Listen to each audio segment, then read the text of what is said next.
Nefer, c'est un jeu pour 1 à 4 joueurs à partir de 14 ans pour des parties d'environ 2 heures. C'est un jeu dans lequel vous allez participer à la création et aux activités de la ville de Nefer, qui est la capitale de la Grèce antique, qui aujourd'hui s'appelle Memphis. J'expliquerai le jeu uniquement pour le mode multijoueur, avec une mise en place pour 2 joueurs, même si j'ai installé uniquement le matériel du joueur bleu. J'expliquerai évidemment tout ce qui va changer quand on joue à 3 ou à 4, et je ferai l'impasse sur le mode solo. Je vais aussi faire l'impasse sur toutes les explications un petit peu historiques de pourquoi on fait telle ou telle action, me concentrer uniquement sur les mécaniques de jeu pour gagner un peu de temps. Donc pour la mise en place, vous allez mettre le grand plateau que vous voyez ici au centre de la table, qui est un petit peu chargé, mais vous allez voir que c'est pas si compliqué. Sur ce plateau, vous allez commencer par mettre des petites tuiles mastaba, donc ce sont les tombeaux égyptiens de l'époque. Ces tuiles-là, il y en a plusieurs dans la boîte, vous les mélangez et vous les placez aléatoirement, il y en a 5 à mettre à cet endroit-là, en haut à gauche du plateau. Ensuite, on va s'occuper de la zone en bas à gauche du plateau, c'est la zone de la construction des pyramides. Donc il va y avoir la grande pyramide et les 3 pyramides de la reine.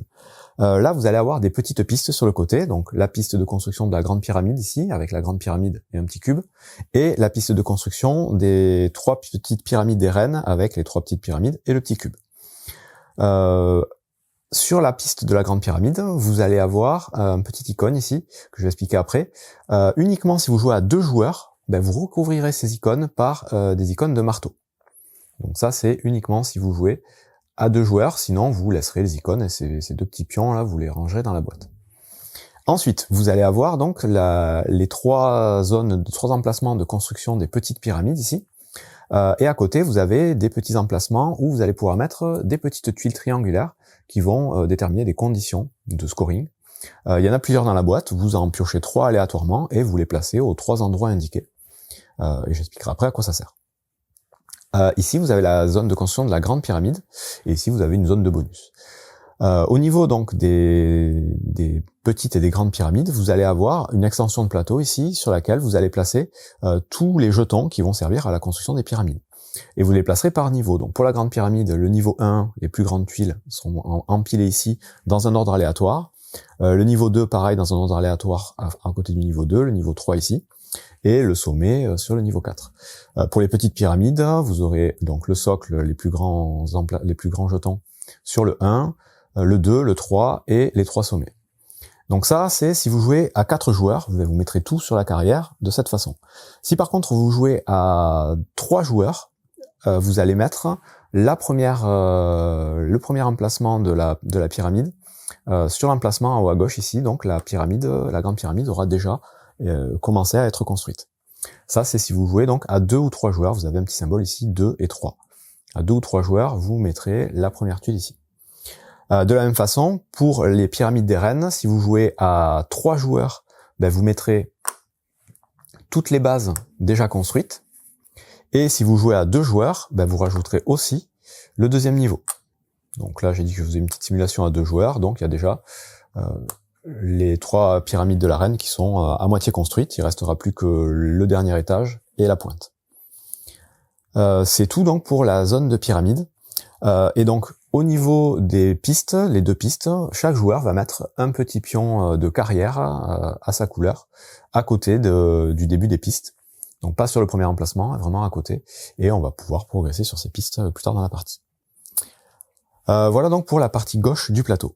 Au niveau de la partie centrale, tout en haut, vous allez avoir des emplacements pour des tuiles de papyrus. Donc ces tuiles-là, elles sont dans le sac jaune. Vous les mettez dans le sac jaune au début, vous les mélangez, et vous en piochez 4 que vous mettez face visible sur les emplacements indiqués ici. De la même façon, juste à droite, vous allez avoir des tuiles d'objets. Pareil, vous avez le sac vert pour les tuiles d'objets, vous les mettez dedans, vous les mélangez, vous en piochez 4 et vous les mettrez face visible à cet endroit-là. Ces tuiles, elles sont recto verso. Vous les mettez du côté où on a les petites indications sur la gauche. Au centre, c'est la zone d'action. Donc là, vous allez avoir tout d'abord des tuiles d'action. Ces tuiles d'action, il va falloir regarder leur dos. Elles sont numérotées de 1 à 4. Vous allez prendre plusieurs tuiles 1, les mélanger et en donner une à chaque joueur. Plusieurs tuiles 2, en donner une à chaque joueur. Les tuiles 3, une à chaque joueur. Donc chaque joueur aura une tuile 1, 2 et 3 qui va placer ensuite sur son plateau. Je vous montrerai après le plateau personnel. Et une fois que vous aurez donné une tuile de chaque niveau 1, 2 et 3 à chaque joueur, vous prendrez toutes les tuiles qui restent, et ça va jusqu'au niveau 4. Vous les mélangez, Vous en faites un tas face visible à cet emplacement-là, à côté de l'œil, et vous mettez les 5 premières faces visibles ici, pour avoir des tuiles disponibles pour le tour de jeu. Ensuite, juste à gauche de ça, vous avez ici le compteur de manches. Vous allez à faire 3 manches, il y aura 3 aires dans le jeu, R1, R2, R3. Vous mettez le livre sur l'air 1, parce que vous commencez la partie à l'air 1, évidemment. Juste en dessous, donc, c'est la zone où on va placer nos assistants, nos ouvriers, nos apprentis. Là, si vous jouez à 4 joueurs, cette zone, elle sera vierge, vous ne mettrez pas les petits pions dorés ici. Par contre, si vous jouez à 3 ou 2 joueurs, vous allez mélanger les petites tuiles comme celle-ci qu'on a dans la boîte, à en piocher une au hasard et faire la mise en place avec donc les apprentis neutres. Donc là, par exemple, on joue à 2 joueurs, donc c'est le côté avec 2 joueurs. Sinon ici, vous avez le côté à 3 joueurs. On vous dit de placer 4 apprentis sur les emplacements indiqués, c'est ce que j'ai fait exactement ici. Si vous jouez à 3, il y en aura 3 qui seront placés, et c'est placé aléatoirement en fonction des tuiles que vous piochez. Une fois que vous avez fait cette mise en place, vous pouvez ranger les tuiles dans la boîte. Sur la partie droite donc de la zone centrale, vous allez avoir ici l'ordre du tour, donc on mettra les pions aux couleurs des joueurs. Vous allez déterminer aléatoirement un premier joueur, vous le mettrez sur l'emplacement 1, et ensuite dans le sens aiguille d'une montre, vous mettrez le 2, le 3, éventuellement le 4. Juste en dessous, vous avez une zone où vous allez mettre chacun un scarabée à votre couleur. Donc là, je vous dis, j'ai mis que le bleu, mais chaque joueur va empiler un de ses jetons sur l'emplacement le plus à gauche, celui qui est vide ici. En dessous de cette zone, on va avoir le Nil. Donc au niveau du Nil, chaque joueur va mettre 4 bateaux à sa couleur sur l'emplacement le plus à gauche du Nil ici, là où il y a le plus de place.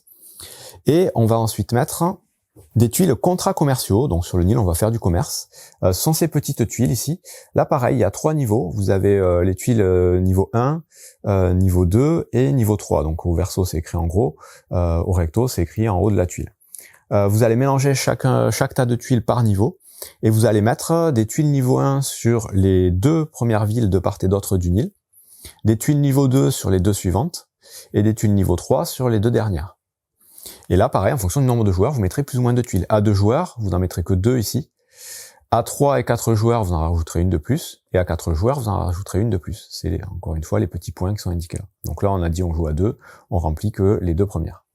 Pareil ici, même chose ici. Là, si vous jouez uniquement à 4 joueurs, vous en rajouterez une. Et là, pareil, si vous jouez uniquement à 4 joueurs, vous en rajouterez une. Et pareil pour les villes du bas. À côté de ces emplacements de contrats commerciaux, vous allez mettre un petit jeton de bonus de ville. Là, pareil, il y en a 6, c'est des petits jetons comme ça. Vous les mélangez et vous les placez aléatoirement face visible sur les emplacements indiqués ici.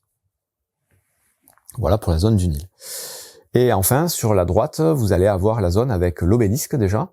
Là, il faudra que chaque joueur mette un petit pion orbe tout en bas et qui va pouvoir éventuellement progresser. Et vous avez la zone du temple. Dans la zone du temple, chaque joueur va mettre 4 prêtresses à sa couleur à l'entrée du temple. Et on va mettre aléatoirement une tuile de divinité tout en haut. Donc là, il y en a plusieurs. Vous en choisissez une, vous la mettez à l'emplacement indiqué.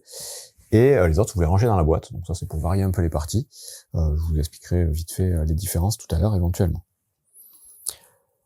Juste au niveau du Nil, une fois que vous avez fait la mise en place, les tuiles de niveau 1, vous pouvez les ranger dans la boîte, vous n'en servirez plus.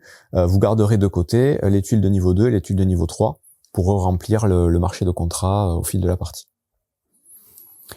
On est bon pour la mise en place générale. Il reste juste la piste tout en haut, c'est la piste du Duat, où chaque joueur va mettre un jeton plume tout à droite sur l'emplacement 24 et un jeton cœur tout à gauche sur l'emplacement 24 aussi. Là pareil, on empilera chacun les jetons et là-dessus, voilà, c'est une piste sur laquelle il faudra progresser. Maintenant, on passe au plateau personnel. Sur le plateau personnel de chaque joueur, donc il est identique, il n'y a pas d'asymétrie, si ce n'est sur la piste des hiéroglyphes ici. C'est la seule chose qui va changer. C'est pas très impactant. Vous allez commencer par mettre les petits jetons de Sphinx tous à gauche de votre plateau, en haut à gauche. Donc il y en aura 4. Les jetons momie d'un côté et sarcophage de l'autre, vous les empilerez sur l'emplacement momie de la face momie et vous empilerez les 4 à cet emplacement-là. Et vous avez enfin ici des jetons de permission de Khufu. Vous en avez 3 que vous mettrez dans la case à cet endroit-là. Juste en dessous, vous avez une piste pour les poissons, donc c'est la première ressource du jeu. Là, le premier joueur mettra son poisson sur l'emplacement 3, le second sur 4, le troisième sur 5 et le quatrième sur 6. Donc en fonction de l'ordre du tour, on aura plus ou moins de poissons. Juste en dessous, c'est les croix d'encre, c'est la deuxième ressource du jeu. Là, tout le monde mettra son jeton sur l'emplacement numéro 2. Encore en dessous, c'est la piste des hiéroglyphes, donc là, vous mettrez un petit cube sur l'emplacement de départ, tout simplement. Encore en dessous, c'est la zone des apprentis et des tuiles d'action. Donc les tuiles d'action que vous avez distribuées en début de partie, de niveau 1, 2 et 3, donc hop, niveau 1, niveau 2 et niveau 3, ben, vous les placez à cet endroit-là. Chaque joueur place ces 3 tuiles aux emplacements indiqués, et juste en dessous, ils vont mettre un jeton apprenti à leur couleur. Et enfin, sur la droite ici, vous allez avoir des petits jetons paniers que vous mettrez sur chaque emplacement de la petite pyramide ici. Le reste, on verra après, on n'a rien à mettre pour la mise en place. Une fois qu'on a fait tout ça, on est prêt à commencer la partie. Donc il y a beaucoup de choses, ça prend un peu de temps les premières fois, mais en fait, c'est pas très compliqué. Une partie de Mennefer va durer exactement 3 aires, donc 3 grandes manches, et dans chacune des manches, il va y avoir 3 phases de jeu. Il va y avoir la phase de crue, qui est indiquée ici, où on va faire toutes les étapes qui sont là. Ensuite, on aura la phase de semi, donc c'est principalement la phase d'action, où on aura donc 3 actions possibles à son tour. Et enfin, il y aura la phase de moisson, et la phase de moisson, c'est une phase où on va marquer des points. Donc ces 3 phases-là, qui sont bien résumées ici, on va les faire 3 fois, donc une première fois. À la toute première fois, on fera pas la phase de crue, à tout premier âge, c'est une phase un peu de mise en place. Par contre, à la phase 2, donc on fera la crue, le semis, la moisson, et à l'âge 3, on fera pareil, la crue, le semis, la moisson. Si on rentre plus en détail, la phase de crue, donc on la fait pas, je vous dis, au tout début de la partie, mais à partir donc du début de l'âge 2, on va la faire. Les étapes, elles sont très simples. La première, vous avez l'icône ici, vous allez tout simplement avancer le livre ici sur le deuxième âge. Ça, c'est normal. Et quand vous serez au deuxième, vous l'avancerez sur le troisième âge. Pas trop compliqué. La seconde, c'est une phase de revenu. Vous allez gagner, dans un premier temps, des poissons en fonction de la position de vos bateaux sur le Nil. Si vos bateaux ont dépassé le premier bateau ici, ben vous voyez, vous avez les mains ici de revenus, vous gagnerez un poisson par bateau qui est donc dans cette zone. Et si vos bateaux ont dépassé le deuxième bateau commercial ici, ben ce sera 2 poissons. Donc chaque bateau vous fera gagner 1 ou 2 poissons en fonction de sa position sur le Nil. Donc ça, c'est à ce moment-là que ça se fait. De la même façon, on va gagner des croix d'encre, et là, ça sera sur la piste de l'obélisque ici. Il faudra que votre jeton ait atteint ou dépassé un certain seuil pour gagner soit une croix d'encre, soit 2, soit 3. Donc ça se cumule pas, hein, c'est en fonction de notre position. Si on est entre cette case et cette case, ce sera 1, entre cette case et cette case, ce sera 2, et au-dessus de celle-là, ou égal, ce sera 3. Ensuite, on va, dans cette phase de crue, récupérer tous nos apprentis qui seront sur le plateau dans cette zone, puisqu'on les aura tous utilisés à la phase d'avant. On les récupère, on les replace sur notre plateau personnel. Ensuite, on va re-remplir les contrats commerciaux qui auront été pris. Donc, les tuiles qu'on va récupérer pendant la manche resteront vides jusqu'à la fin de la manche. Et donc, à la phase de crue, on va re-remplir les emplacements vides. Et quand on sera à l'âge 2, on remplira uniquement avec des tuiles de niveau 2. Donc, partout où on en aura pris. Exactement comme à la mise en place de départ. Et quand on sera à l'âge 3, on remplira que avec des tuiles de niveau 3. Enfin, à la phase de crue, la dernière étape, c'est tout simplement de réorganiser l'ordre du tour. Et là, c'est très simple, ce sera le joueur qui aura le moins de points de victoire. Et j'ai pas expliqué, mais évidemment, le but du jeu, c'est de gagner des points de prestige. On a une piste sur le tour du plateau.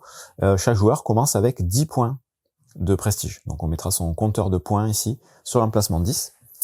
Et donc à la fin au début d'une manche, on regardera qui est dernier sur cette piste, et c'est lui qui deviendra premier joueur. En cas d'égalité, l'ordre du tour ne changera pas. Donc voilà tout ce qui se passe à la phase de crue, donc au début du deuxième âge et du troisième âge. On fera ça 2 fois. Ensuite, on passe à la phase d'action, donc la phase de semis. Donc la phase de semis, ça va se jouer dans l'ordre du tour. Tout ça, ça se fait à peu près simultanément. Dans l'ordre du tour, en commençant donc par le premier joueur, celui qui est premier sur la piste ici, puis en suivant donc l'ordre des couleurs. À son tour, un joueur va avoir la possibilité de faire une action au choix parmi 3 possibles. Au total, on va faire 9 actions par âge. Ces actions-là, la première, c'est tout simplement d'envoyer un apprenti dans les maisons de vie, donc sur les cases dorées à gauche ici. Ça, c'est une première action possible. Je vais expliquer après comment ça marche. Deuxième action possible, c'est à partir du moment où on aura envoyé un personnage ici, de le spécialiser en le faisant passer sur l'emplacement à droite et réaliser une action de la piste correspondante. Ça, c'est le deuxième type d'action qu'on va pouvoir faire. Et enfin, le dernier type d'action qu'on va pouvoir faire, c'est de récupérer une nouvelle tuile d'action à placer sur son plateau à partir du moment où on aura utilisé les autres. Et ces tuiles, elles vont s'utiliser automatiquement quand on enverra les apprentis sur le plateau.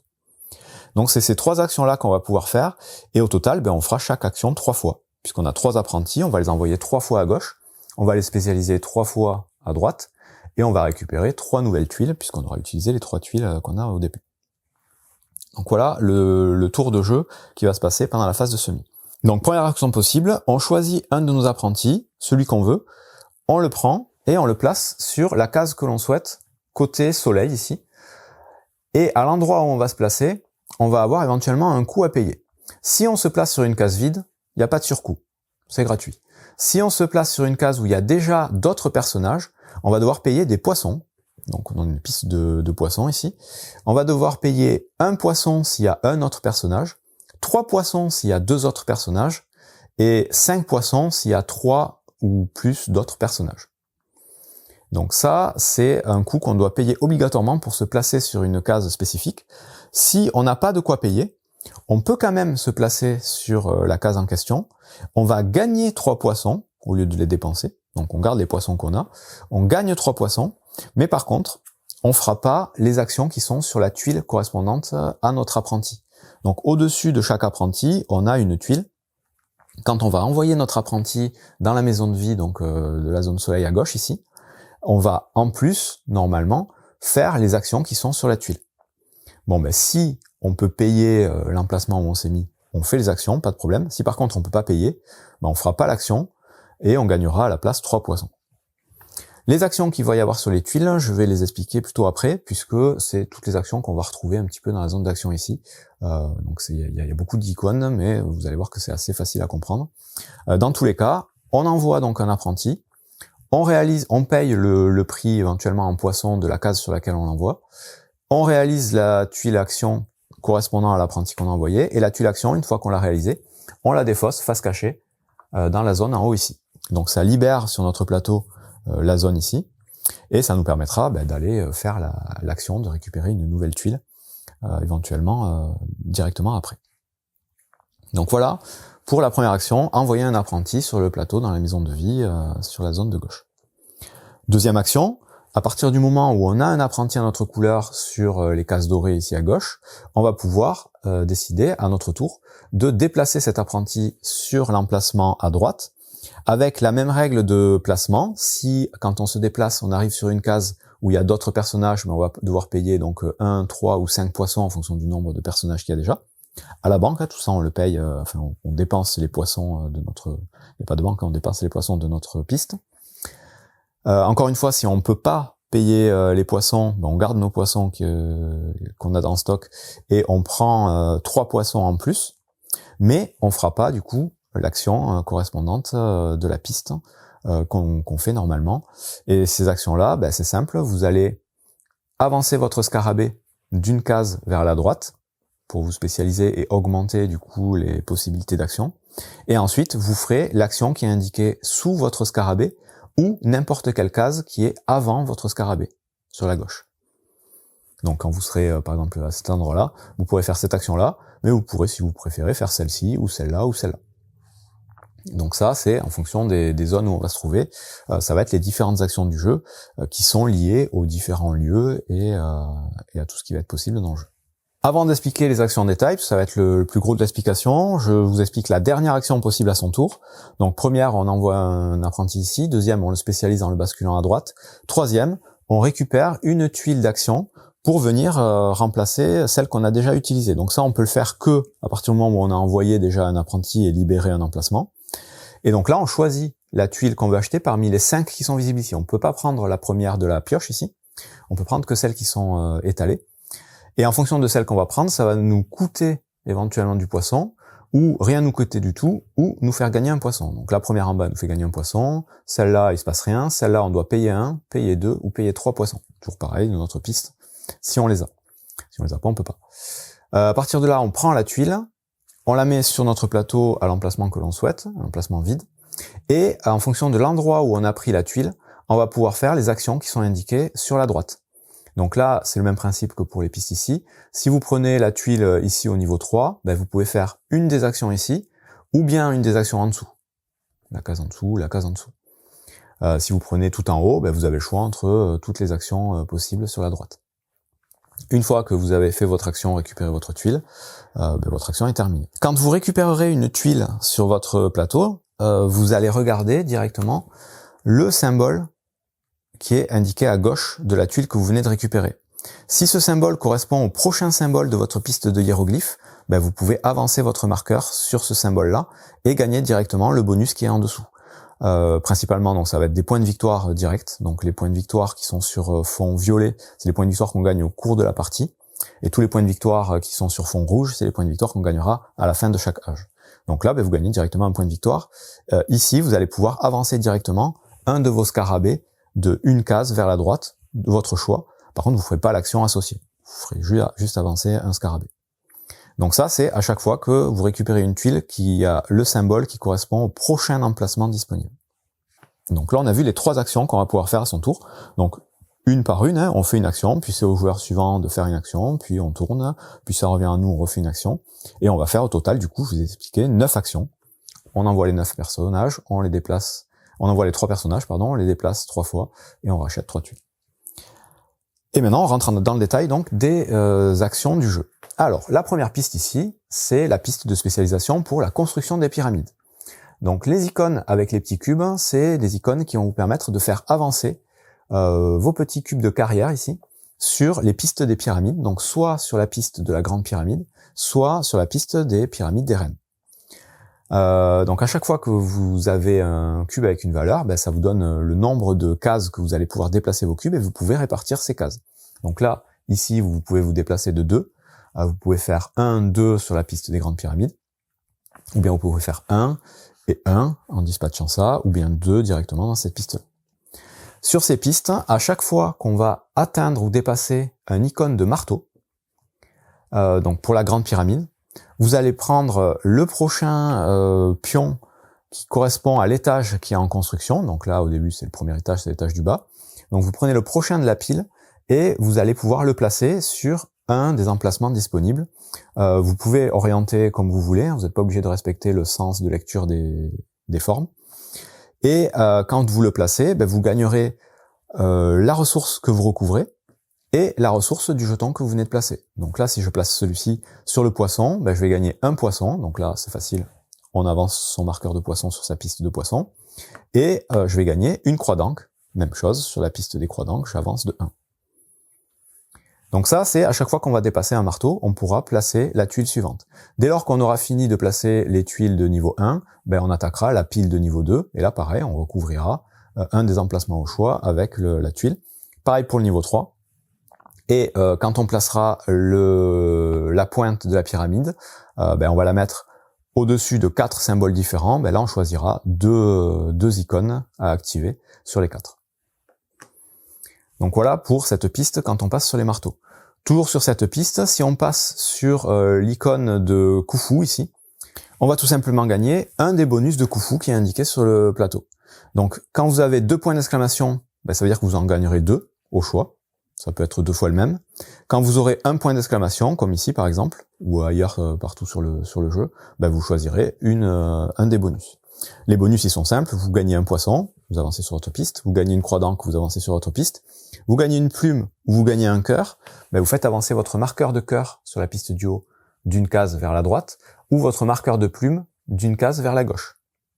Et ça, vous allez voir que c'est un moyen de gagner ou éviter de perdre des points.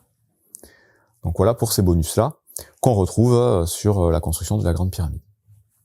Maintenant, quand on va avancer sur la piste des petites pyramides et qu'on atteindra la case avec un marteau et un symbole un peu spécial, le symbole de Khufu, là, on va pouvoir construire une nouvelle étape de pyramide, mais ça, pour pouvoir le faire, il faut d'abord avoir débloqué un petit jeton d'ordre de Khufu, ou plutôt de permission de Khufu, ils appellent ça. Débloquer ça, ben, il faut réussir à avoir activé un icône où on a ce symbole-là avec une petite flèche. Donc, il est présent sur la piste d'action des pyramides. Ici, par exemple, vous pourrez déplacer votre jeton de une case et faire passer, donc gagner un petit jeton de permission de Khufu pour l'avoir actif dans la zone ici. Quand vous aurez fait passer les 3 jetons dans cette zone-là, si vous devez à nouveau faire passer un jeton, à la place, vous ferez avancer un de vos marqueurs sur les pistes pyramides. C'est indiqué sur le plateau. Donc si jamais on a bien un jeton ici et qu'on atteint la case correspondante de la construction des pyramides de la reine, on va pouvoir prendre un de ces jetons et le placer en dessous d'une des tuiles qu'on a mis en place en début de partie. Et ça va nous permettre de marquer des points à la phase de scoring après.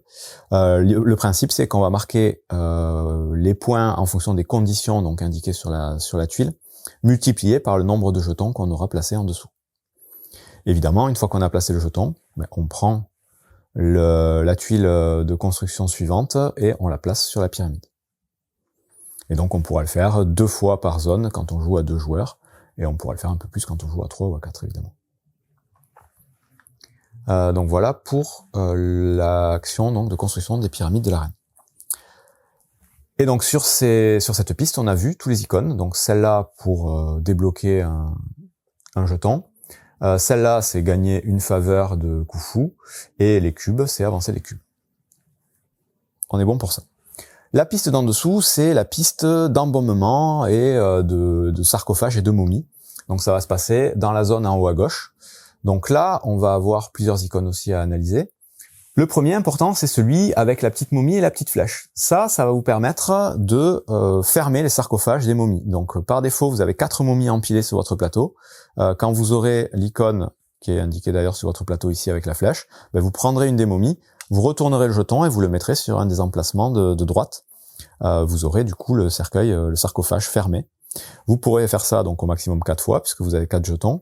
Si jamais vous devez le faire alors que vous avez déjà tous les sarcophages fermés ou placés sur le plateau, à la place, vous gagnerez un point de cœur et un point de plume pour avancer les marqueurs sur la piste là-haut.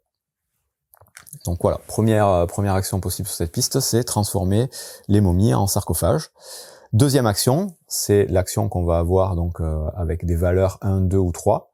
C'est l'action d'aller placer un sarcophage dans la zone ici des tombeaux.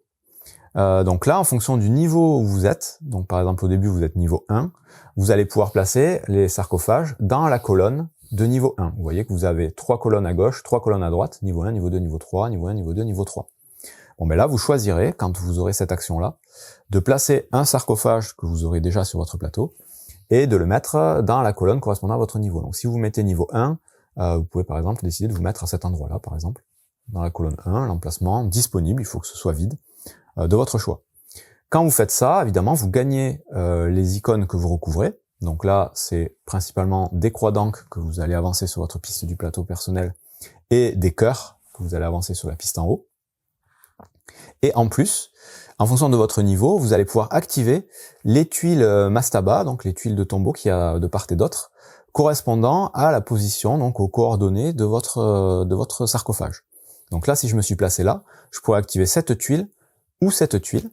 Et ces tuiles-là, je vais pouvoir les activer autant de fois que le niveau où j'ai placé mon sarcophage. Donc je me suis placé à niveau 1, j'ai droit à une activation. Donc je peux activer au choix soit ça, soit ça. Si j'avais réussi à me placer niveau 2, j'aurais eu droit à 2 activations. J'aurais pu activer celle-là et celle-là, ou bien 2 fois celle-là et 2 fois celle-là. Et niveau 3, j'ai 3 activations, 3 fois, on répartit comme on veut. Ces tuiles-là, on regarde les icônes, elles seront toutes comprises une fois que j'aurai expliqué toutes les actions, puisqu'on retrouve après un peu partout tout le temps le même style d'action et d'icônes. Donc voilà ce qui se passe quand on place un sarcophage.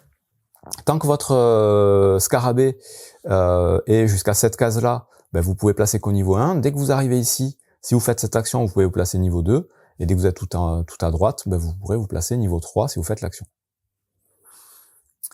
Voilà, c'est à peu près tout pour cette zone ici. Et en plus, on a une nouvelle icône ici qui peut apparaître. C'est l'icône des parchemins.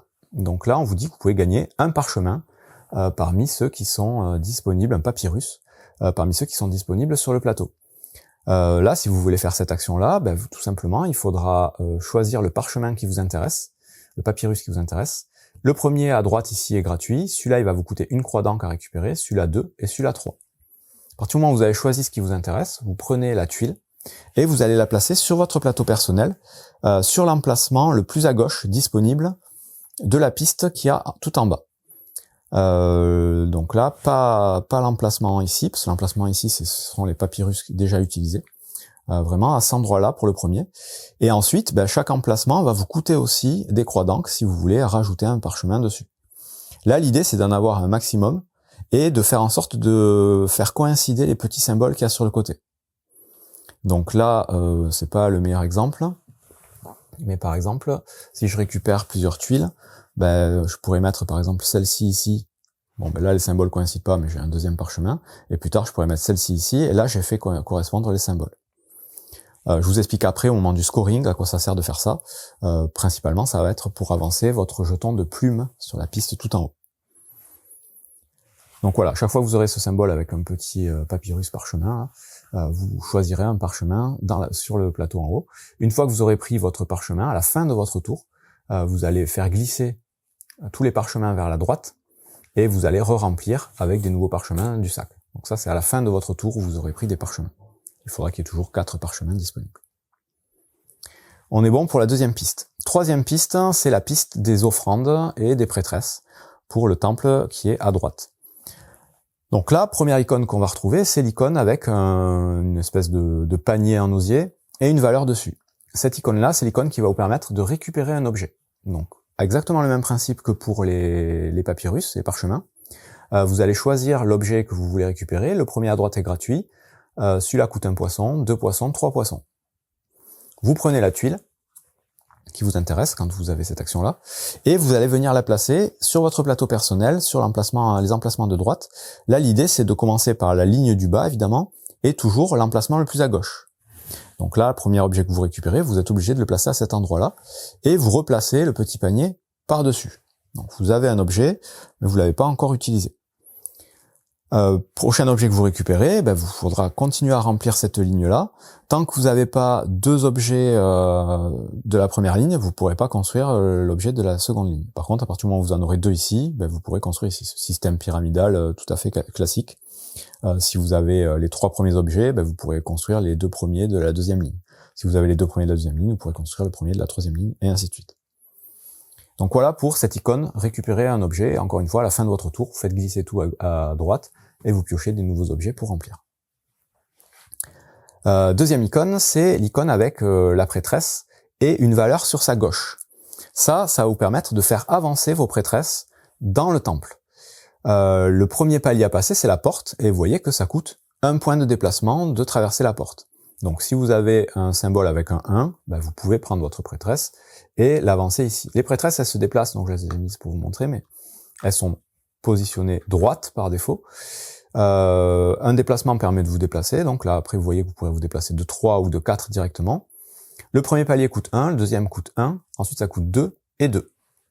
Et vous pouvez répartir vos déplacements entre plusieurs prêtresses. Si vous vous déplacez de 3 ici, vous pouvez déplacer celle-là de 1 et celle-là de 2 par exemple. Vous en avez 4 en tout, vous les répartissez comme vous voulez. Les prêtresses, à partir du moment où vous allez les déplacer, vous les relèverez, puisque vous allez voir que quand vous les utilisez, elles vont se coucher. Et pour pouvoir les relever et les réutiliser, il faudra à chaque fois les déplacer. C'est le seul moyen de les remettre droite. Donc l'icône de gauche, c'est les déplacements, et l'icône de droite, c'est l'icône qui va vous permettre de faire des offrandes, et donc d'utiliser vos objets. Donc typiquement, si vous êtes à ce niveau-là, si vous faites cette action, vous pourrez déplacer une prêtresse de 1, et ensuite vous pourrez donner un objet, faire une offrande, en utilisant les objets de votre plateau. Donc là, le principe, il n'est pas très compliqué non plus. Vous allez regarder à quel niveau est situé l'objet que vous voulez donner. S'il est niveau 1, vous regarderez la colonne à gauche de l'objet ici, et vous gagnerez le bonus de niveau 1. Donc là, ça vous permet de transformer une momie en sarcophage, par exemple. S'il est au niveau 2, vous gagnerez les 2 bonus, niveau 1 et niveau 2. Donc là, vous aurez 2 cœurs en plus. Et si l'objet est au niveau 3, vous gagnerez les 3 bonus. Tout simplement. Donc vous gagnez les bonus, vous retournez l'objet que vous allez offrir, et vous prenez le petit panier correspondant, et vous allez le placer dans une des salles, à droite ou à gauche, de l'endroit où est placée votre prêtresse. Et vous allez recouvrir, du coup, un des icônes et gagner ce qui est marqué dessus. Donc ici, vous vous mettez là, vous gagnez 3 cœurs. Ici, vous gagnez 2 cœurs et vous avancez sur la piste de l'obélisque.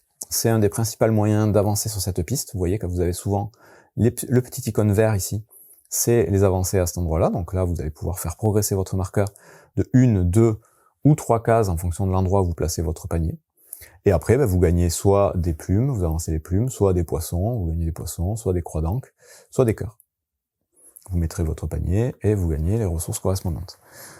Quand vous avancerez sur la piste de l'obélisque, que j'explique maintenant, comme ça c'est fait, vous allez pouvoir donc débloquer des points de victoire à la phase de scoring, donc la 3e étape d'une ère, je vais l'expliquer après. Vous allez pouvoir débloquer les revenus qui se passent à la phase de crue si vous atteignez les bonnes cases.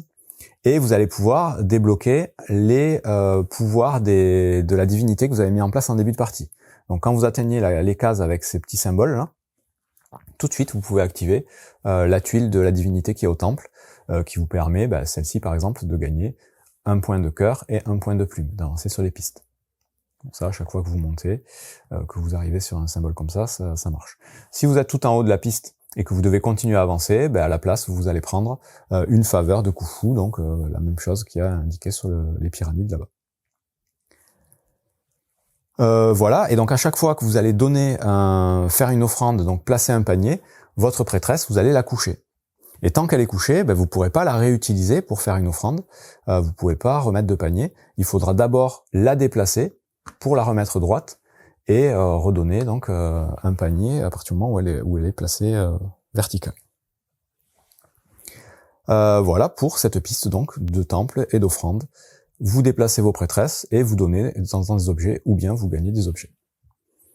La piste encore en dessous, c'est la piste de commerce sur le Nil. Donc là, vous allez avoir le symbole avec le bateau et une valeur.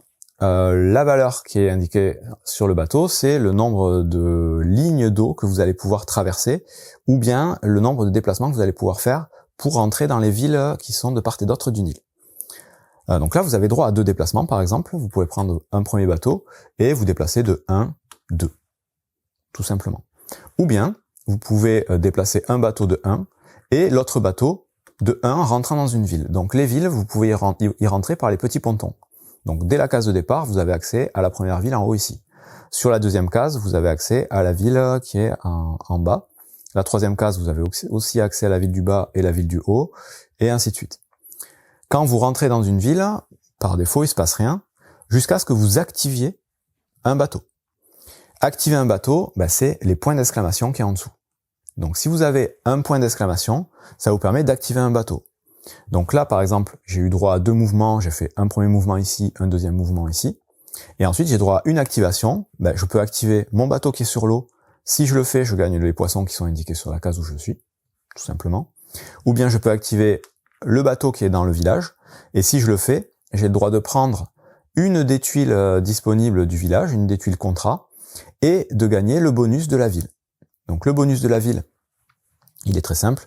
C'est je gagne un cœur, je gagne une plume, je gagne un parchemin, je gagne une avancée sur les pistes de construction des pyramides, je gagne une avancée sur l'obélisque, et je gagne une croix d'encre. Voilà. On commence à retrouver un peu tous les icônes, ça peut aller assez vite après. Et donc la tuile que je vais récupérer ici, c'est une tuile qui est une condition que je vais devoir remplir pour pouvoir la retourner et scorer les points qui a marqué dessus à la fin de chaque ère. Donc là, il y a différents types de conditions. Pareil, il faudra les regarder, ils sont assez simples à comprendre une fois qu'on a compris l'icono. Celle-ci, c'est tout simplement d'avoir 2 objets différents sur son plateau, qu'ils aient été utilisés ou pas, en sachant qu'au total, il y a 5 objets différents que vous pouvez récupérer. Donc si vous en avez 2, au moment de scorer, vous allez pouvoir retourner cette tuile et marquer le point associé. Celle-ci, c'est d'avoir 2 prêtresses présentes à l'intérieur du temple. Celle-ci, c'est d'avoir réussi à poser 2 paniers dans le temple. Celle-ci, c'est d'avoir atteint la case 3 de la piste des plumes. Celle-ci, c'est d'avoir atteint la case 4 de la piste des hiéroglyphes ici. Et celle-ci, c'est les prêtresses, on l'a vu. Celle-ci, c'est d'avoir posé 2 sphinx. On n'a pas encore vu l'action, c'est la dernière. Donc les sphinx, on va pouvoir les poser sur le plateau. Voilà, vous verrez un peu l'icono, elle est assez claire quand même. Dès que vous aurez fait une action dans un village, tout de suite, votre bateau, vous allez le faire sortir du village en suivant la flèche noire. Donc vous voyez, vous avez des petites flèches noires qui sortent des villages chaque fois. Le bateau revient automatiquement dans l'eau. Et par contre, vous n'avez jamais le droit, à part sur la première case, d'avoir 2 bateaux à votre couleur sur une même case. Donc dans cette configuration-là, il faudra que mon bateau, je le fasse revenir en arrière, parce qu'il n'a pas le droit d'être avec un autre bateau à ma couleur. Les autres joueurs, il n'y a pas de problème, mais à sa couleur, on peut pas avoir 2 fois le même bateau sur la même case, à part sur la case de départ. Voilà pour l'action de commerce de bateaux. Vous avancez plus ou moins de cases les bateaux que vous voulez, vous répartissez les déplacements, et vous activez plus ou moins de bateaux. Donc quand il y a 2 points d'exclamation, vous en activez 2, quand il y en a un, vous en activez 1. Enfin, la dernière piste d'action ici va correspondre aux actions liées au sphinx. Donc les sphinx, par défaut, ils sont pas construits. Ils sont dans votre zone à gauche ici de votre plateau. Ils sont pas encore sculptés. Pour sculpter un sphinx, il faut cette icône-là. Donc le sphinx avec une petite flèche. C'est un peu comme les momies et les sarcophages. Dès que vous ferez l'action sphinx et petite flèche, vous allez prendre un sphinx de la zone de gauche ici et vous le placerez dans la zone de droite. Il deviendra disponible. Là encore, si vous videz toute la pile de sphinx à construire, quand vous aurez l'action qui vous permet de sculpter un sphinx, à la place vous gagnerez un petit point de victoire directement. Et donc à partir du moment où vous aurez au moins un sphinx disponible ici, vous pourrez faire l'action qui consiste à placer des sphinx, soit sur des cases de niveau 1, soit sur des cases de niveau 2, soit sur des cases de niveau 3, encore une fois en fonction de l'endroit où est placé votre scarabée. Et placer des sphinx, c'est tout simplement prendre un sphinx et le placer sur les emplacements du plateau. Il y en a un peu partout, donc il y en a 6 ici, 6 en bas et 6 à droite. Et en fonction de là où vous le placez, vous gagnerez les actions indiquées. Et ces actions-là, on les a quasiment toutes vues.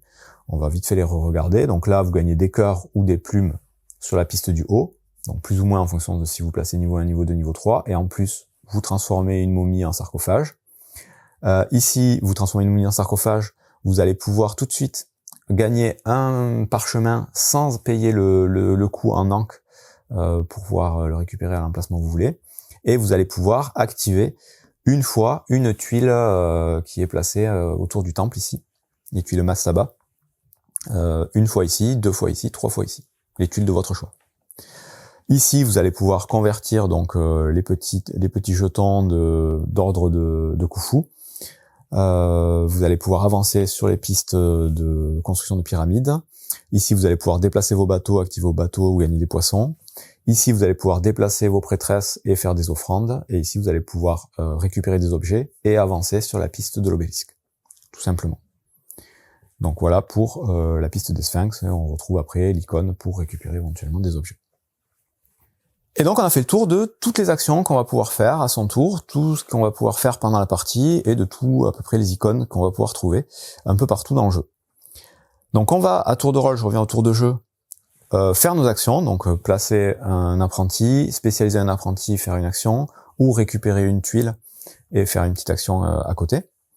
Une fois que tout le monde a fait ses actions, donc on peut plus faire d'actions à son tour, donc on aura fait chacun 9 actions, on passe tout simplement à la phase de moisson. Et à la phase de moisson, là encore, on va suivre ce qui est indiqué sur le plateau ici. Et c'est la phase où on va marquer des points. Donc la première étape, c'est l'étape des papyrus, des parchemins. Donc là, on va tout simplement regarder chacun combien de tuiles parchemins on a réussi à avoir pendant la manche. Et on va compter chacune des tuiles. Donc là, j'en ai 3, ça me fait 1, 2, 3. Et en plus, on va ajouter 1 pour chaque symbole qu'on a parfaitement réussi à faire. Donc là, j'ai 1, 2, 3 tuiles et un symbole fait, donc ça fait 4.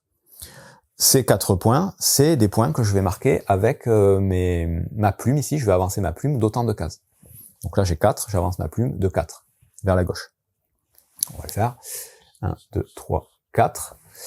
Et les parchemins, ensuite, une fois que je les ai scorés, je les empile, je les retourne et je les mets sur l'emplacement de gauche ici. On peut avoir des objectifs qui vont nous demander d'avoir plus ou moins de parchemins, vous allez voir après. Donc ça, c'est la première étape. Tout le monde fait ça de son côté. On avance, on gagne des plumes. Deuxième étape, on va scorer justement la piste du haut, la piste du douat, en fonction de la position de notre jeton cœur et de notre jeton plume.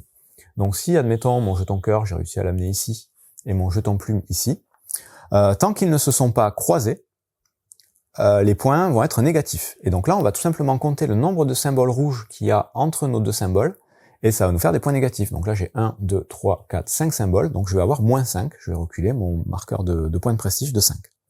À partir du moment où ils se seront croisés, mettons, j'ai ma plume ici, mon cœur ici, là, ça devient des points positifs. On compte encore une fois le nombre de symboles entre, et c'est des points positifs. Donc ça, c'est deuxième chose qu'on va scorer à la fin de chaque ère. Ensuite, on va regarder les contrats commerciaux. Contrats commerciaux, donc on a récupéré sur notre plateau et les contrats, donc on les place, je l'ai pas montré tout à l'heure, sur la piste qui est à droite, en bas ici. On remplit de gauche à droite. Si c'est plein, on peut très bien récupérer un nouveau contrat et en remplacer un autre et le jeter. Bon, mais à cette phase de scoring, on va regarder si on a bien rempli les conditions des contrats qui sont face visible. Donc là, par exemple, il fallait que j'ai atteint la case 3 avec ma plume. Si je l'ai fait, je retourne le contrat. Là, il me fallait 2 objets différents, je l'ai pas fait, je laisse la tuile comme ça. Et ensuite, je vais compter tous les points qui sont indiqués sur les tuiles qui sont retournées. Donc là, ça ferait 1, donc je gagne 1 point de victoire.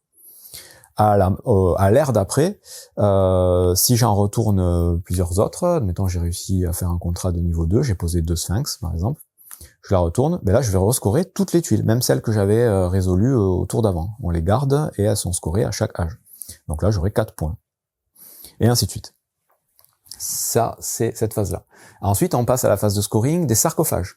Là, on va tout simplement regarder tous les sarcophages à notre couleur et on va marquer autant de points que les tuiles mastaba qui sont aux abscisses et aux ordonnées. Donc là, par exemple, j'en ai qu'une.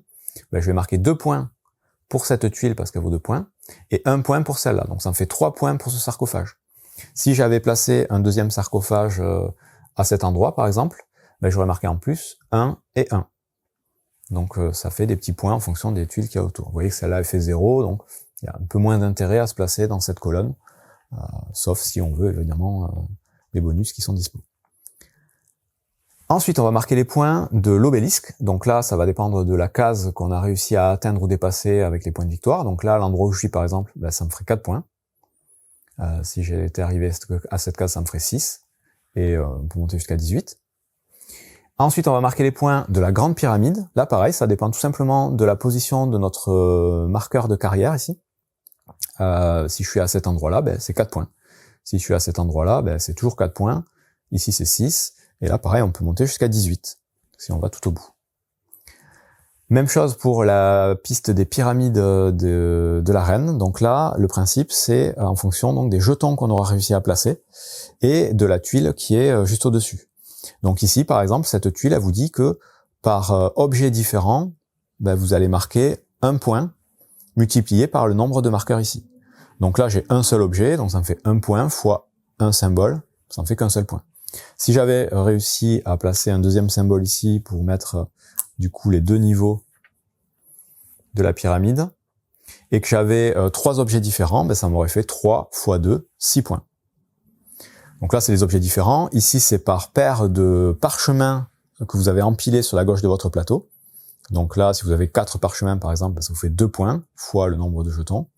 Et ici, c'est par sphinx que vous avez posé sur le plateau. Et il y en a d'autres dans la boîte, je vous laisserai les voir. Et c'est tout donc pour la phase de moisson et tous les scorings qui vont se faire à la fin de chaque âge. Une fois qu'on a fait le scoring, on passe à l'âge d'après, et donc on refait ce que je vous ai expliqué tout à l'heure, on déplace le livre, on récupère nos trucs, on gagne des revenus, on remplit les tuiles ici, et on change l'ordre du tour, et puis c'est reparti pour un tour, on fait ça 3 fois. À la fin du 3e âge, c'est celui qui aura eu le plus de points autour du plateau, le plus de points de prestige qui sera déclaré vainqueur tout simplement. En cas d'égalité, ce sera le joueur qui aura réussi à avoir le plus de points positifs sur la piste du Duat, là-haut, en écart entre sa plume et son cœur, qui sera déclaré vainqueur, et s'il y a encore égalité, on se partage la victoire. Et vous savez donc jouer à Mennefer, qui est selon moi un excellent jeu expert. J'ai failli passer à côté, puisque je m'y étais pas intéressé plus que ça, et c'est parce que j'avais bien aimé Covenant, du même auteur, que je me suis dit pourquoi pas tester celui-là, qui est sorti en français cette année, assez récemment. Et c'est une bonne surprise aussi, c'est vraiment le genre de jeu un peu foisonnant avec milliards de possibilités à son tour, mais tous les axes ont l'air intéressants, tout peut se valoir un petit peu, les parties que j'ai pu faire en tout cas avaient l'air tout à fait équilibrées, en partant sur des axes différents, on arrivait avec des scorings assez serrés à la fin. Donc tout est question d'optimisation et de petits combos, et c'est vraiment le genre de jeu que j'apprécie, où on est libre de faire tout un tas de choses, et tout a l'air intéressant, tout a l'air sympa. Donc si vous aimez aussi ce genre de jeu, je vous le conseille fortement. Bon jeu!